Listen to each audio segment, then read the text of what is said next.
The war had turned the town into a place of whispers. Walls listened, windows watched. Even the wind moved carefully through the broken streets, as if it feared waking the ghosts that lived there. Elias Harrow sat on a wooden crate inside the abandoned railway station, his back against a cold brick wall. The station clock had stopped months ago, frozen at 4:17, the minute the bombs first fell. He checked his pocket watch instead. Dawn was close. In his hands was a letter, creased, smudged with dirt, and written in ink that had faded to a tired blue. He had rewritten it 3 times already, but still the words felt too small for what he needed to say. "My dearest Clara," he wrote again, slower this time. Clara lived 3 streets away, in a house that no longer had a roof. She slept in the kitchen now, because it was the only room that felt safe. Every night she placed Elias's last letter beneath her pillow, as if it could guard her from the war. They had met before the world learned how to burn. Elias had been a school teacher then, teaching boys how to write their names instead of how to hold rifles. Clara worked at the town library, where dust and silence ruled peacefully. Their love had grown quietly, without promises of forever, because forever felt guaranteed back then. Now, forever felt like a luxury. Outside the station, the sound of boots echoed. Elias folded the letter quickly and slipped it into an envelope. A young soldier appeared at the doorway, no older than 17. "They're moving at first light," the boy said. "You should go." Elias nodded. "Take this," he said, handing him the letter. "If I don't return, give it to Clara Whitmore. She lives near the old library." The boy hesitated. "You will return."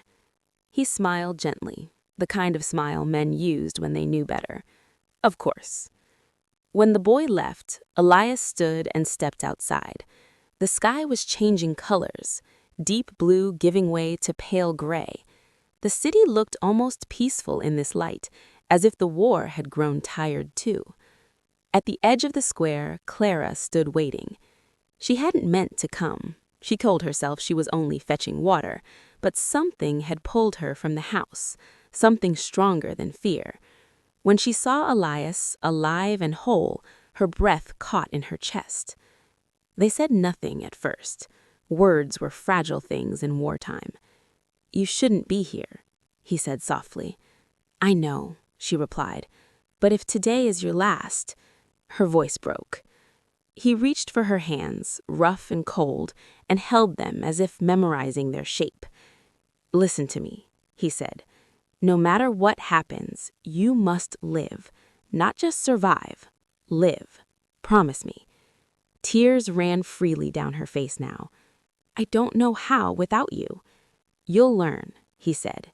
"You always do." A distant explosion rolled through the city, followed by the low thunder of artillery. The war was waking up. Elias leaned forward and pressed his forehead to hers. "I wrote you a letter." "I know," she whispered. "You always do. This one matters more." Before she could answer, a whistle pierced the air, the signal to move. Elias stepped back, already fading into the role the war demanded of him. Clara watched as he walked away, blending into a line of soldiers moving toward the horizon. She did not wave, she did not call his name. She stood perfectly still, afraid that if she moved, the moment would break. The sun rose fully then, spilling gold across the ruins. Days later, the boy found her. He handed her the letter with shaking hands. She thanked him and waited until she was alone before opening it. Inside, Elias had written, "If you are reading this, then dawn came without me. Do not mourn the life we lost. Honor it by building a new one. Love again. Laugh loudly. And when the world grows quiet, think of me, not with sorrow, but with gratitude. Because in a time of war, loving you was my greatest act of defiance." Clara folded the letter carefully and pressed it to her heart. Outside, the bells of the church rang, not for victory, not for defeat, but for remembrance. And for the first time since the war began, Clara allowed herself to hope.